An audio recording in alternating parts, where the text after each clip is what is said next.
Yes, ma'am. So we are starting with current affairs, Yes, ma'am. The Hindu daily analysis. Okay, ये कब का है? 10th of Jan. आप भी date लिखते रहना साथ में. Okay, first news was first page पे पेपर के this term. क्या नाम है इसका? बुंगलोटी. ओके, ऐसे जो ये टर्म्स आती है ना, ये यूपीएससी के फेवरेट क्वेश्चंस होते हैं, कई बार आपको दे देंगे.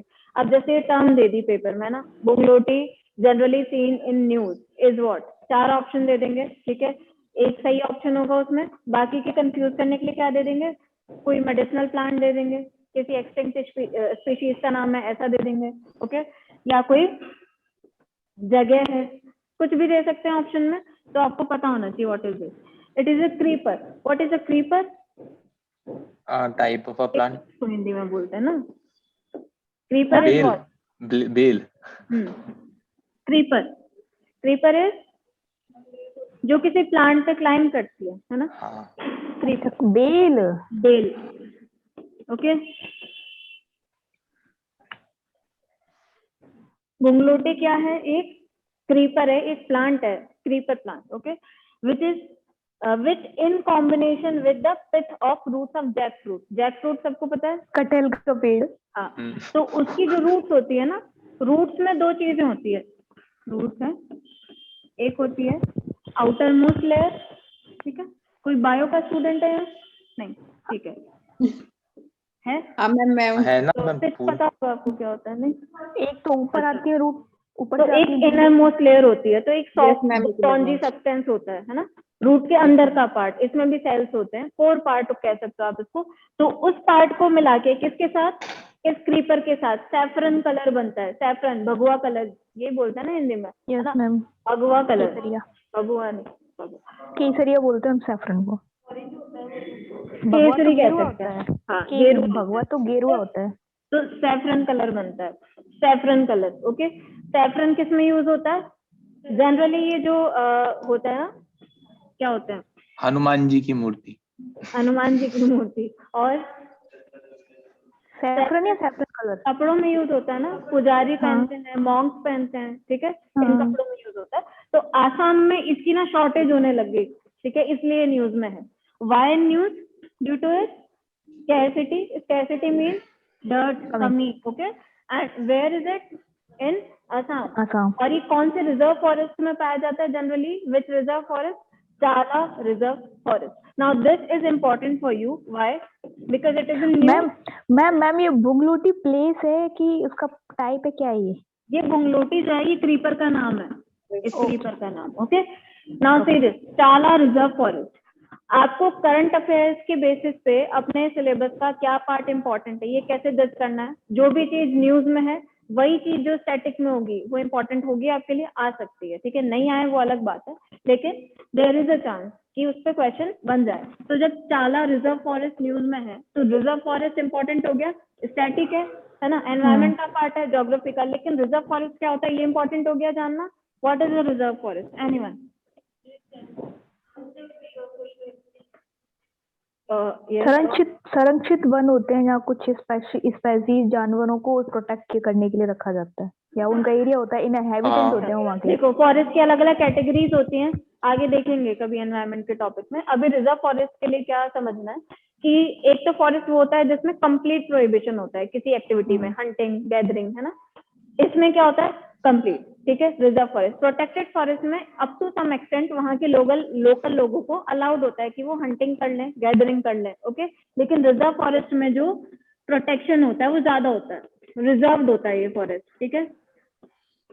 तो रिजर्व फॉरेस्ट क्या होगा? जिसमें कुछ प्रोटेक्शन होगा, स्ट्रिक्टनेस होगी, ताकि वहां की वाइल्ड लाइफ को प्रोटेक्ट किया जा सके. क्लियर? Any doubt? नहीं? No, तो ये टर्म अब कहीं पेपर में अगर आ जाए तो कंफ्यूजन नहीं होगा. Okay, this term. Okay, now coming to geography. Western disturbances. अच्छा, टेल मी, अभी लास्ट वीक सबको पता है मौसम कैसा था? बारिश हो रही थी, है ना, सनलाइट वाज नॉट देयर, एक हफ्ते तक लगातार. तो ये न्यूज में क्यों रहा? Due to continued winter rainfall in north India, particularly in north west India, ठीक है, राजस्थान, दिल्ली. यहाँ पर जो बारिश हो रही थी वो किसकी वजह से हो रही थी? ये फिनोमेना आपको समझना है, ठीक है। तो ये बेसिकली करंट में था, लेकिन ये स्टैटिक आपके लिए इंपॉर्टेंट हो जाता है, क्यों? क्योंकि न्यूज में हर साल होता है, इसी साल नहीं, हर साल ये जो बारिश होती है किसकी वजह से होती है? There is a concept called cyclone. Are you familiar with this word? Yes yes ma'am. Ma'am. Cyclone, okay. What is cyclone? चक्रवात। हाँ चक्रवात, ठीक है। I didn't ask you for Hindi translation, what do you understand by cyclone? अच्छा मैं बता दी। मतलब जब एयर प्रेशर बढ़ता है ना, तो उससे जो हवाएं आती हैं और उससे बारिश Right. वगैरह होती है ना। लो प्रेशर के पास में pressure on high land. Pressure, हाँ। ठीक है। ये साइक्लोन होता है। इसके ऑपोजिट क्या होता है? एंटी साइक्लोन क्या होता है? हाई प्रेशर के आसपास में लो प्रेशर, ठीक है। ये होता है, इस पे नहीं जाना अभी। अभी आपको क्या देखना है? साइक्लोन। साइक्लोन क्लियर है? Yes ma'am. Cyclones are generally destructive in nature, ठीक है। Cyclones are generally destructive in nature, ठीक है। आपने पढ़ा होगा बे ऑफ बंगाल की साइड से जो साइक्लोन आते हैं उससे डिस्ट्रक्शन होता है। हाँ। किसका? जान का, माल का, सबका, ठीक है। लोगों के घर लोग छोड़ के चले जाते हैं, क्यों? ताकि कम से कम बच सके, है ना। तो टेम्पररी हाउसिंग होती है ऐसे एरियाज में, वो परमानेंट नहीं हाउस बनाते हैं, ठीक है। तो कई बार कुछ साइक्लोन्स बहुत ज्यादा डिस्ट्रक्टिव होते हैं। अभी हम जिनकी बात कर रहे हैं ना, वेस्टर्न डिस्टर्बेंसेस, ये टेम्परेट साइक्लोन है। ये जो साइक्लोन्स हम देख रहे हैं जो बे ऑफ बंगाल में ओरिजिनेट होते हैं, अरेबियन सी, ठीक है, ये क्या है? Tropical cyclone. ये लैटिट्यूड क्लियर है सबको? What is tropical, what is mid latitude, सब ट्रॉपिकल? नहीं? यस। ओके, ठीक है। जिसको नहीं एक बार देख लेते हैं, वरना समझ नहीं आएगा फिर। ये अर्थ है अपनी, सही बन गया, ठीक है। विषुवत रेखा होगी एक। This is what? Equator. 0 degree. ये मोटा आ गया ना थोड़ा मार्कस। हाँ मैम, पतला कर लो। अभिनव ड्राइंग कर रहा था अभी। हाँ इसीलिए हो गया है। ये हाँ मैम, इसको कम कर दो। ठीक है, अभी छोटी चाहिए, लिखना पड़ेगा ना। 0 degree is what? Equator. Equator, ठीक है। लैटिट्यूड क्या होते हैं? इमेजिनरी लाइंस हैं जिसके बेसिस पे हमने अर्थ को डिवाइड किया। 2 लाइंस हैं, latitude and longitude. Longitude. Latitude और लॉन्गिट्यूड में कंफ्यूजन नहीं होना है। लैटिट्यूड आप ऐसे याद रख सकते हो, लेटी हुई लाइन, ठीक है। खड़ी हुई लाइन लैटिट्यूड, लेटी हुई, अब कंफ्यूजन नहीं होगा, ठीक है। और बाकी जो लेटा हुआ नहीं वो खड़ा होगा, लॉन्गिट्यूड, ओके। तो लैटिट्यूड, ये 0 डिग्री कहते हैं, क्यों? क्योंकि एंगल नहीं बना रहा है यहाँ पर, इमेजिनरी लाइंस हैं, इक्वेटर कहते हैं इसको, ठीक है। इसके बाद क्या आ जाएगा? Tropic of cancer 23.5 degree north. मकर रेखा, Why इनको not? करक रेखा। बिकॉज नदर्न हेमिस्फेयर में इस आधे पार्ट को क्या बोलेंगे? Northern hemisphere. Northern। इसको क्या बोलेंगे? Southern hemisphere. This is what? Tropic of capricorn और कैंसर। कैंसर। कर्क रेखा है ये। ये क्या हो गया?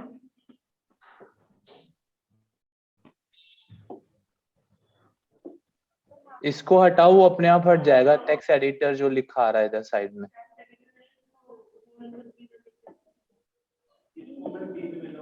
हाँ यहाँ पे, अब इसको। This is tropic of cancer, ठीक है। एंड साउथ में क्या होगी? Tropic of capricorn. अरे बाप रे, तो मोटा। Capricorn, okay.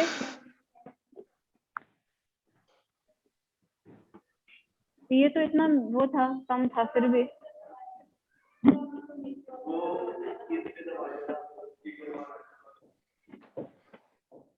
अब सही बन जाना चाहिए, चलो ठीक है। Tropic of capricorn, this is 23.5 degree south, southern hemisphere. बिल्कुल भी डिफिकल्ट नहीं है चीजें। 23.5 डिग्री साउथ। इसके बाद क्या होगा ऊपर? वो आएगा आर्टिक सर्कल वाला, आर्कटिक 63 डिग्री, है ना। नीचे आएगा 66.5 डिग्री नॉर्थ। नीचे अंटार्कटिक है, ऊपर है अंटार्कटिक? नीचे है अंटार्कटिक, ठीक है। ये अंटार्कटिक होगा, ठीक है। अंटार्कटिक, ये क्या हो जाएगा? 66.5 डिग्री साउथ। साउथ। इसके बाद पोल है ना, पोल ये 90 डिग्री हो जाएगा, 90 डिग्री है, देख लो, ठीक है। और ये 90 डिग्री नॉर्थ पोल एंड उत्तरी ध्रुव, दक्षिणी ध्रुव, साउथ पोल, ठीक है। अब क्लियर है? नाउ सी, इक्वेटर के पास ये इन लैटिट्यूड के बीच का जो रीजन है ये क्या है? ट्रॉपिकल या फिर इक्वेटोरियल रीजन। आया समझ में? दिस रीजन है, यानी ट्रॉपिक ऑफ कैंसर से लेके ट्रॉपिक ऑफ कैप्रिकॉर्न के बीच का जो रीजन है इसको हम क्या क्लासिफाई करते हैं? इक्वेटोरियल या फिर ट्रॉपिकल। ट्रॉपिकल क्यों? क्योंकि दोनों ट्रॉपिक्स के बीच में, और इक्वेटोरियल क्यों? क्योंकि बीच में इक्वेटर आता है, ठीक है। तो दोनों नाम कह सकते हैं। क्लियर है पूजा? ओके। इसके बाद आर्कटिक, ठीक है। टेम्परेट, ट्रॉपिक ऑफ कैंसर से लेके आर्कटिक के बीच में जो है इसको हम मिड लैटिट्यूड बोलते हैं, ठीक है। इन रीजन को क्या बोलेंगे? मध्य। यहाँ से नहीं, यहाँ से रेड पेन लेते हैं, this region, okay, mid latitude, ये वाला जो रीजन है। और यहाँ पर कौन सा हो जाएगा? This one. क्लियर? फिर टेम्परेट किसे बोलते हैं? टेम्परेट, सब ट्रॉपिकल, मिड लैटिट्यूड इसी को बोलते हैं, ठीक है। सब इसी को बोलते हैं, हाँ, क्योंकि ये ट्रॉपिकल है, इसके ऊपर सब ट्रॉपिकल, वो क्लाइमेटिक क्लासिफिकेशन होता है इसलिए उसको सब ट्रॉपिकल। अभी हम इसको लैटिट्यूड के बेसिस पे देख रहे हैं, तो ये मिड लैटिट्यूड, ये लोअर लैटिट्यूड और ये हायर लैटिट्यूड, पोलर रीजन, ठीक है। क्लियर? मिड लैटिट्यूड क्या है? ये वाला रीजन, ट्रॉपिक ऑफ कैंसर से आर्कटिक के बीच में और ट्रॉपिक ऑफ कैप्रिकॉर्न से अंटार्कटिक के बीच में। What it?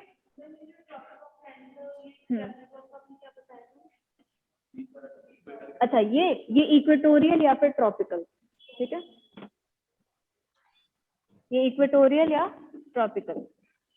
Okay, coming to the note, now see this western disturbances. अब क्या होता है कि एयर का एक फीचर होता है, एयर हमेशा कैसे, कोई भी चीज ज्यादा से कम की तरफ जाती है या कम से ज्यादा की तरफ? कम से ज्यादा की तरफ, पक्का? ज्यादा से, कोई चीज ज्यादा high pressure to low pressure, ठीक है। एयर हमेशा कैसे मूव करती है? हाई प्रेशर से लो प्रेशर। कहीं भी अगर लो प्रेशर एरिया होगा तो वो अट्रैक्ट करेगा विंड को, उसके आसपास के विंड को, ठीक है। एयर हमेशा, कोई भी चीज ज्यादा से कम में जाएगी ना, आप किसी चीज को डिस्ट्रीब्यूट करोगे, कम वाले से लेके ज्यादा को दोगे या ज्यादा वाले से कम को दोगे? ज्यादा से कम, ठीक है। तो कंफ्यूज नहीं होना, एयर हमेशा कैसे मूव करती है? From high pressure area to low pressure. अब ये प्रेशर एरिया क्या होता है? हाँ, जो मतलब पहले ज्योग्राफी पूरी पढ़ानी पड़ेगी, पढ़ा रही हूँ मैं इसीलिए साथ के साथ कंसेप्ट, इसके साथ आपका स्टैटिक भी प्रिपेयर हो जाएगा, ठीक है। प्रेशर एरिया क्या होता है? सी, किसी रीजन में अगर टेम्परेचर ज्यादा है यानी गर्मी है तो वो क्या होगा? विंड राइज करेगी, ठीक है।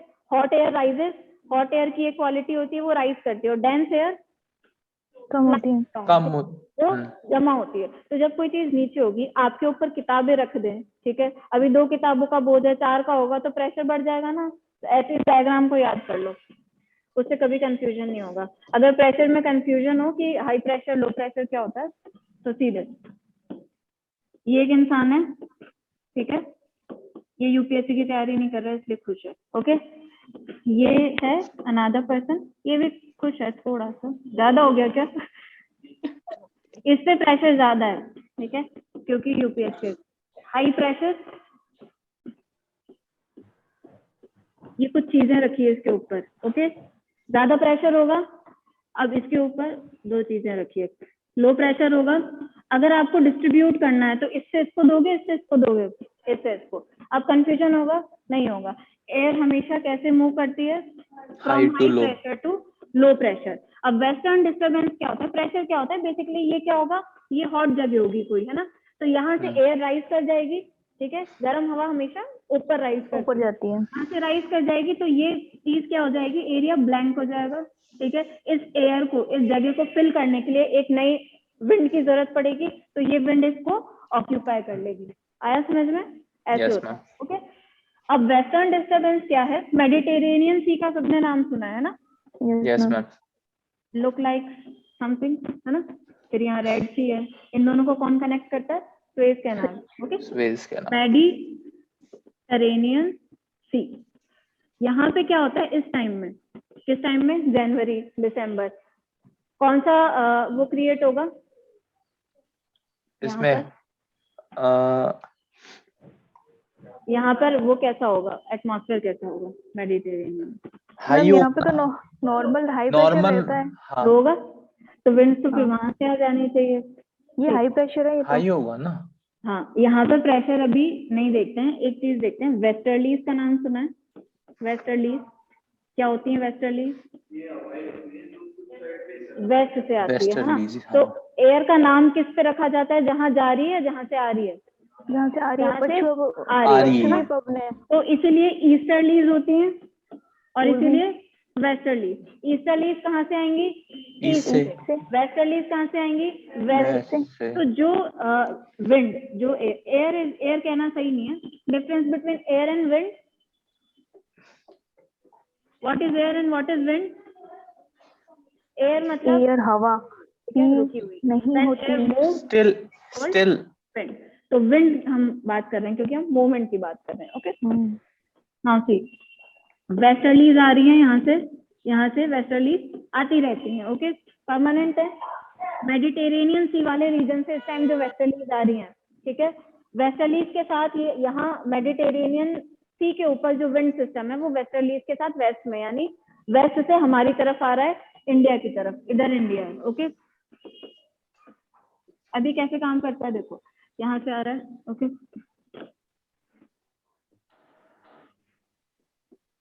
वेस्टर्ली। अब ये मेडिटेरेनियन सी के ऊपर से आ रही है। एयर जहां से आएगी ना, वहां से उसकी क्वालिटी लेकर आएगी। अगर सी के ऊपर से आएगी तो एयर में मॉइस्चर होगा या ड्राई होगी? मॉइस्चर होगा। ओके, डेफिनेटली होगा। तो मेडिटेरेनियन सी के ऊपर से आ रही है तो it is moisture laden. Moisture laden यानी भरी हुई है पानी से पूरी। ओके, यहाँ पर आ रही है, ईरान, इराक, अफगानिस्तान, पाकिस्तान सबको क्रॉस करके ये आई इंडिया में। इंडिया में नॉर्थ वेस्ट में किससे मिली?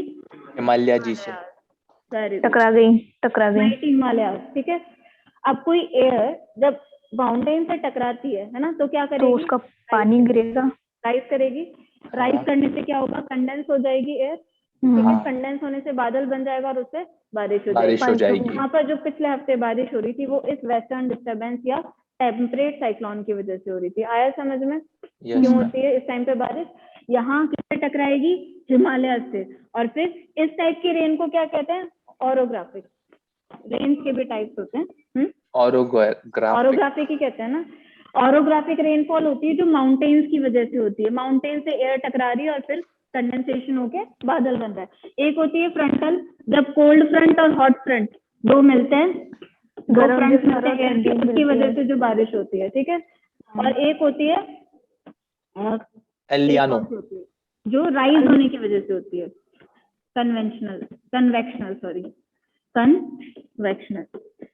Convectional rainfall. कन्वेक्शन करंट पढ़ा होगा ना? Hot air rises, then cools down, condenses and form of precipitation, वो होती है कन्वेक्शनल। तो जब ये हिमालय से टकरा के हो रही थी इसको क्या बोलेंगे? ऑरोग्राफिक। ठीक है, अब समझ आया? वेस्टर्न डिस्टर्बेंस को टेम्परेट साइक्लोन भी बोलते हैं। टेम्परेट क्यों बोल रहे हैं? किस रीजन में ओरिजिनेट हो रही है? टेम्परेट रीजन में। ट्रॉपिकल में नहीं हो रही, सब ट्रॉपिकल। टेम्परेट रीजन में हो रही है, उस रीजन को टेम्परेट भी बोलते हैं, इसलिए इसको टेम्परेट साइक्लोन। साइक्लोन क्यों बोला है? क्यों? क्योंकि यहाँ पर ये साइक्लोन की तरह सिस्टम डेवलप करेगी, लो प्रेशर और हाई प्रेशर। ठीक है, क्लियर? और टेम्परेट साइक्लोन्स में और ट्रॉपिकल साइक्लोन्स में there is one difference, important difference, कि temperate cyclones are not destructive.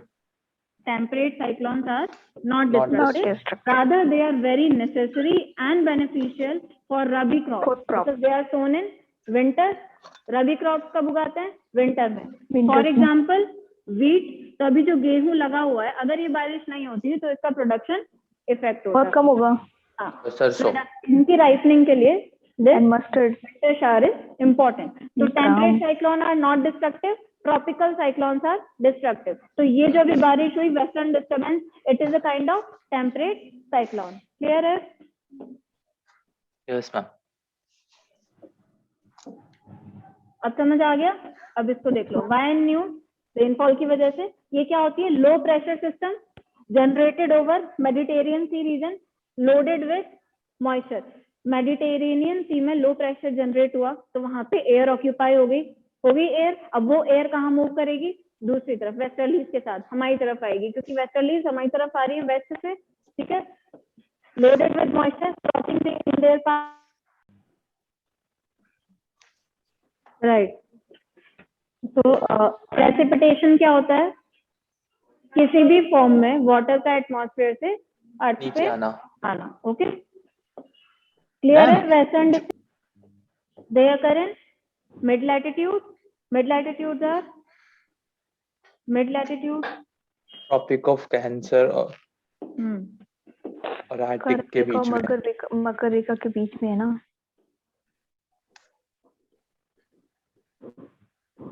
this region, yes ma'am.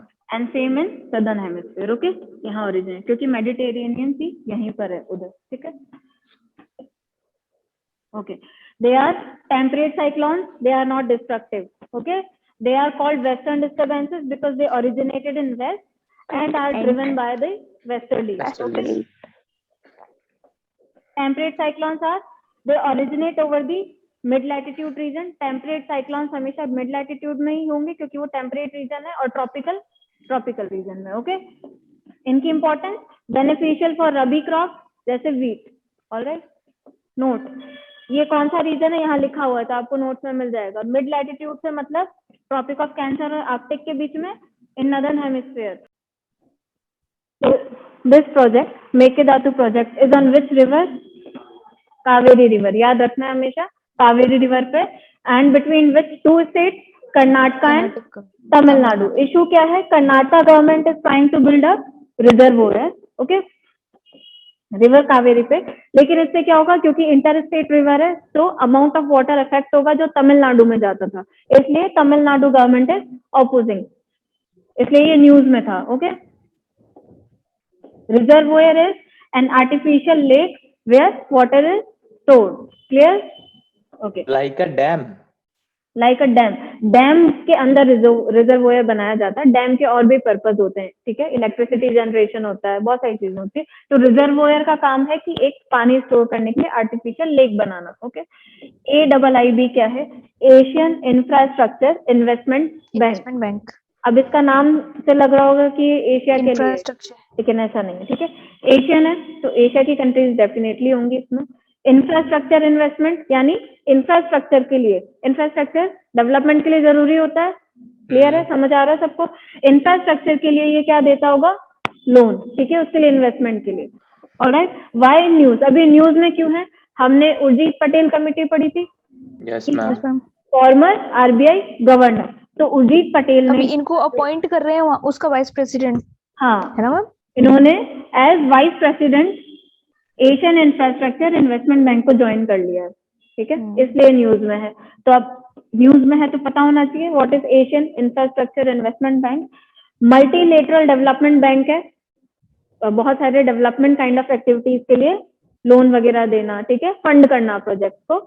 M क्या है, अब जब फंडिंग होगी, इंफ्रास्ट्रक्चर डेवलप होगा तो क्या होगा, social and economic outlook improve होगा एशिया में। लेकिन यहाँ पर आपको ध्यान क्या रखना है कि सिर्फ एशिया के लिए नहीं है, Asia and beyond other countries. यहीं पर आपको यूपीएससी कंफ्यूज करता है, ठीक है।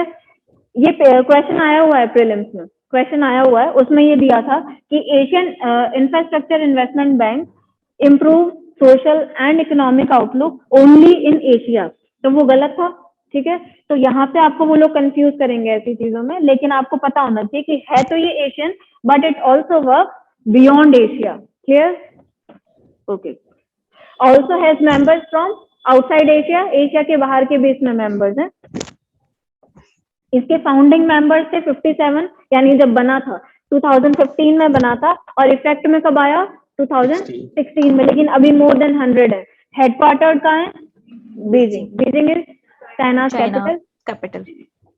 Present members more than 100.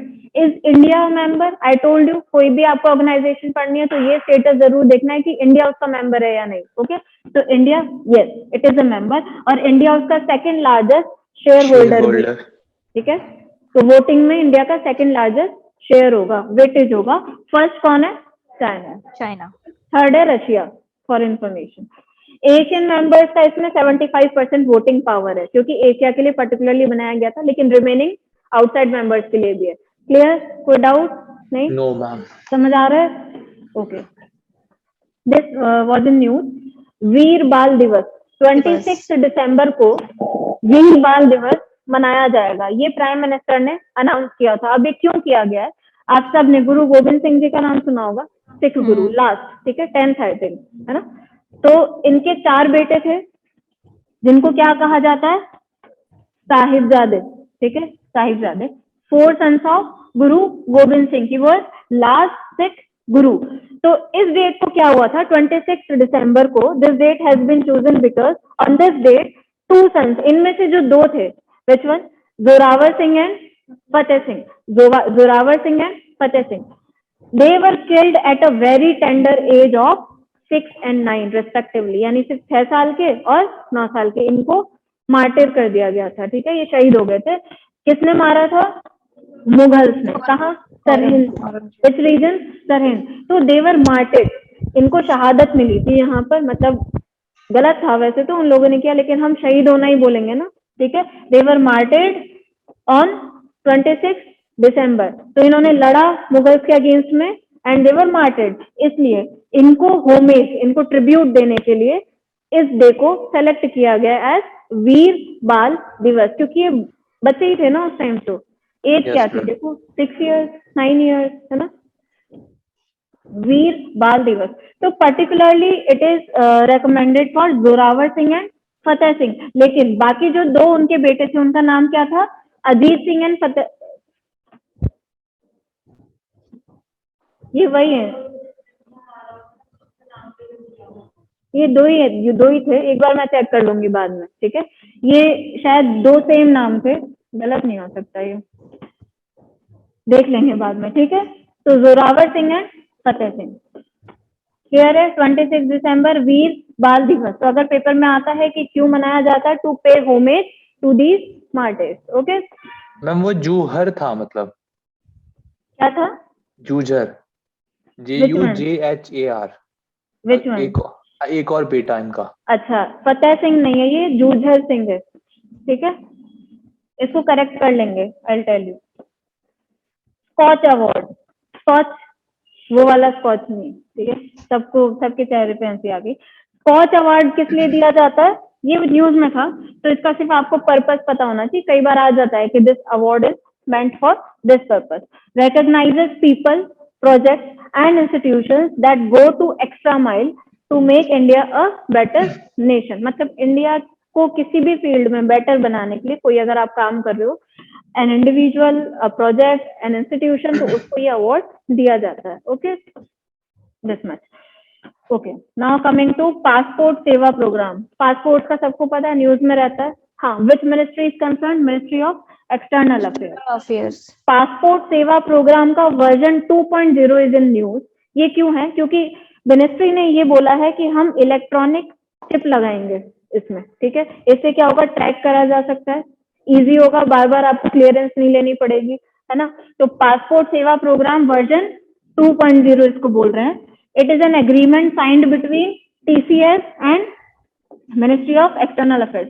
TCS, तो वो चिप प्रोवाइड कौन करेगा? टाटा कंसल्टेंसी सर्विसेज, TCS करेगा। और मिनिस्ट्री कौन सी कंसर्न है? Ministry of external affairs. News क्या है कि ई पासपोर्ट बनेंगे, माइक्रोचिप इन्फ्यूज पासपोर्ट। क्या होगा इसमें? अब माइक्रोचिप लगी होगी आपके पासपोर्ट में, would contain all biometric information. इससे क्या होगा? पैसेंजर की सारी बायोमेट्रिक इंफॉर्मेशन उसमें होगी, तो इमिग्रेशन प्रोसेस आसान हो जाएगी, ट्रैक कर सकते हैं इलीगल इमिग्रेशन को, right. Benefit, ease immigration process, tracking हो सकती है, increase digital safety, safety ensure होगी, right. Any doubt? Clear? Okay, तो अगर आता है question what is PSP version 2.0, तो उसमें हो सकता है आपको ऑप्शन दे दें PSP के लिए कि कोई सैटेलाइट है, कोई मिसाइल है, ऐसा ही नाम लगता है ना, लेकिन it is what? Passport Seva programme. Digital security, okay, this is in news, it is very debatable. Article 21 right to privacy बहुत डिबेट में है, अभी भी डिबेट में है, ठीक है।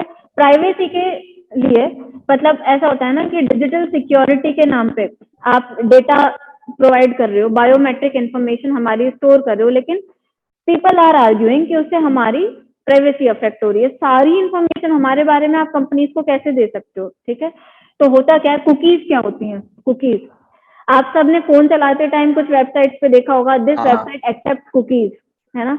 तो वो क्या होती है, अगर आपने उसको एक्सेप्ट कर लिया, आपकी सारी इंफॉर्मेशन चली जाएगी। ठीक है, कुकीज क्या होती है? Basically cookies are electronic place holder. Electronic place holder क्या होता है? ट्रैकिंग सिस्टम होता है ना, सॉफ्टवेयर होता है, ट्रैक करती है। क्या ट्रैक करती है? Digital footprint. आपने क्या ब्राउज किया, क्या सर्च किया, क्या देख रहे हो, उससे क्या होता है, इन कंपनीज को इन्फॉर्मेशन मिलती है, ये अपना एड उसी हिसाब से आपको सर्व करती हैं। आपने देखा होगा जनरली जो आप हिस्ट्री यूट्यूब में आपकी होगी, उसी हिसाब से आपके पास वीडियोस रिकमेंडेड आते हैं। ठीक है, वो होता है कुकी सिस्टम। या गूगल पे वही न्यूज आती है आपके पास, है ना? तो कुकीज क्या अभी न्यूज में क्यों है अभी डिजिटल सिक्योरिटी और कुकीज? क्योंकि CNIL, इसकी फुल फॉर्म याद नहीं करनी, सिर्फ ये एक कंपनी है, कंपनी नहीं अथॉरिटी है, डेटा प्रोटेक्शन अथॉरिटी। कहाँ की? फ्रांस की। फ्रांस की इस अथॉरिटी ने गूगल पे और यूट्यूब पे पेनल्टी इम्पोज कर दी है, ये रीजन साइट करते हुए कि it did not show any option to disable cookies. Enable करने के तो दिखा दिए थे, लेकिन जब डिसेबल करने की बारी आई तो ऑप्शन नहीं दिखाया, इसका मतलब हमारी सारी इंफॉर्मेशन चली गई, तो पेनल्टी लगा दी है। Digital security is important. आप सब कुछ डिजिटलाइज करने के नाम पे प्राइवेसी खत्म नहीं कर सकते ना, right? Cookies are electronic place holders, ये टर्म याद रखनी है। Tracking system kept on your device by a website to track your digital footprint. Digital footprint मतलब आप क्या ब्राउज कर रहे हो, ठीक है? इकोलॉजिकल फुटप्रिंट क्या होता है? क्या लॉजिक कर रहे हो कितना आप? आप पर्टिकुलर बर्डन, एक पर्सन कितना बर्डन कर रहा है एनवायरमेंट पे, पोल्यूशन कर रहा है ना? ऐसे डिजिटल फुटप्रिंट क्या होगा? आप क्या छोड़ के जा रहे हो, यानी आपने क्या ब्राउज किया, आपकी क्या हिस्ट्री है ना? अब आपको ध्यान ये रखना है, कहीं भी साइबर सिक्योरिटी आता है या डिजिटल सिक्योरिटी का क्वेश्चन आता है तो एक चीज हमेशा लिख देना, यूरोप जो है, यूरोप एज अ कॉन्टिनेंट, उसने हमेशा डेटा प्रोटेक्शन रिजीम में आगे रहा है, मतलब वहीं से सारी चीजें स्टार्ट हुई है। यूरोप में लॉज हैं प्रॉपर किसके? डेटा प्रोटेक्शन रिजीम, डेटा को कैसे प्रोटेक्ट किया जाए। तो which continent is Pioneer? Europe is Pioneer, यानी इसमें ये लीडर रहा है। Okay, clear? तो फ्रांस इज यूरोपियन कंट्री। अब इंडिया में क्या हुआ कि इंडिया में भी ड्राफ्ट डेटा प्रोटेक्शन बिल आ चुका है। अब ये ड्राफ्ट क्यों लिखा होता है यहाँ पे, एनी आइडिया? अब इसका ड्राफ्ट ड्राफ्ट है, अभी तक बना नहीं है, वो इम्प्लीमेंट नहीं हुआ है। ठीक है, अभी ड्राफ्ट है ना, बिल एक्ट नहीं बना है, इसलिए ड्राफ्ट डेटा, अभी बिल भी नहीं पेश हुआ, अभी सिर्फ ड्राफ्ट बना है वो, इसलिए ड्राफ्ट लिखा हुआ है। ड्राफ्ट मतलब फॉर्मेट बना हुआ है उसका। तो इंडिया में क्या प्रॉब्लम है? इंडिया का जो ड्राफ्ट डेटा प्रोटेक्शन बिल बन के रखा हुआ है 2019 का, it is not up to the mark on regulating cookies. ये भी कुकीज को ढंग से रेगुलेट नहीं कर पा रहा, इसलिए अभी तक इसको एक्ट नहीं बनाया गया। क्यों? क्योंकि bill defines personal data, bill के अंदर पर्सनल डेटा की क्या इन्फॉर्मेशन दी है। हम प्राइवेसी के लिए आर्ग्यू करेंगे तो हम क्या बोलेंगे, हमारा पर्सनल डेटा आप किसी को नहीं दे सकते। तो वो पर्सनल डेटा ये किसको कंसिडर करता है? Any information about a natural person, यानी हम सब, ठीक है, हु कैन बी डायरेक्टली और इनडायरेक्टली आइडेंटिफाइड। ये कहता है कि पर्सनल इंफॉर्मेशन वो होती है, पर्सनल डेटा वो होती है जो किसी पर्सन को आइडेंटिफाई कर सके, उसकी इंफॉर्मेशन। अब कुकीज तो क्या करती हैं, सबकी करती हैं, कुकीज को आप आइडेंटिफाई कर सकते हो? नहीं कर सकते। आ रहा है समझ में? तो पर्सनल डेटा की उसको डेफिनेशन से ही बाहर कर दिया, ठीक है। हु कैन बी डायरेक्टली और indirectly identified, it means business houses, those use cookies can argue that their web tracker cannot inherently spot a natural person. अब होता क्या है, कुकीज ने आपकी इंफॉर्मेशन ली, ठीक है, कुकी आपकी डेटा ले रहा है, लेकिन क्या वो आइडेंटिफाई कर सकता है आप नेचुरल पर्सन हो या नहीं, या किस इंसान की इंफॉर्मेशन ली? नहीं। तो उसने जो इंफॉर्मेशन ली उसको पर्सनल डेटा में क्लासिफाई कैसे करेंगे फिर? तो मतलब वो जो इन्फॉर्मेशन है वो तो आ ही नहीं रही, तो उसको रेगुलेट नहीं करेंगे तो आपकी इन्फॉर्मेशन जाती रहेगी। तो ये इस बिल में लूप होल था। सबको ये समझ आया प्रोविजन क्या है? आ गया समझ में? नहीं आया दोबारा बताना है, ठीक है। देखो, कुकीज समझ आ गया, ट्रैक करती है आपकी इन्फॉर्मेशन, ठीक है। अब इंडिया का जो डेटा प्रोटेक्शन बिल है, इसमें पर्सनल डेटा की डेफिनेशन ये लिखी हुई है कि उस इंसान की इन्फॉर्मेशन जो एक नेचुरल पर्सन, उस इंसान की इन्फॉर्मेशन जिसको आइडेंटिफाई किया जा सके डायरेक्टली और इनडायरेक्टली कि ये पर्सन है, इसकी इन्फॉर्मेशन हमने ली है। लेकिन कुकीज जो इन्फॉर्मेशन लेती है वो तो सबकी लेती है, वेबसाइट से लेती है। आपसे थोड़ी ले रही हैं। आपने कोई वेबसाइट ओपन की, उसमें कुकीज आ जाती हैं, वो उस वेबसाइट पे जो आपकी एक्टिविटी है उससे इंफॉर्मेशन ले रही है। तो you can not claim, cookie can not identify you as a person, ठीक है। तो आपकी इंफॉर्मेशन पर्सनल डेटा की कैटेगरी में नहीं आ रही, तो प्रोटेक्ट नहीं होगी। अब आ गया समझ में? Yes everyone has got it? Any doubt? अगर कोई डाउट है तो आस्क मी। नो मैम, सही है, आगे। नहीं किया ना अभी तक, अभी इम्प्लीमेंट नहीं हो पा रहा है इसीलिए, क्योंकि ये लूप होल है, ठीक है। आया समझ में क्या प्रॉब्लम है इंडिया के डेटा प्रोटेक्शन बिल में? कुकीज को रेगुलेट नहीं कर पा रहे हैं, अभी डेफिनेशन से ही बाहर है। ओके, आप पर्सनल डेटा की डेफिनेशन क्या दी है? Any information about a natural person who can be identified. तो कुकी जो इंफॉर्मेशन कलेक्ट कर रही हैं, they can not identify you as a person, they are collecting information from website on which they are placed, right? What is church तो person करेगा, लेकिन directly person से नहीं ले रही है ना इंफॉर्मेशन, साइट से ले रही है, जरूरी है।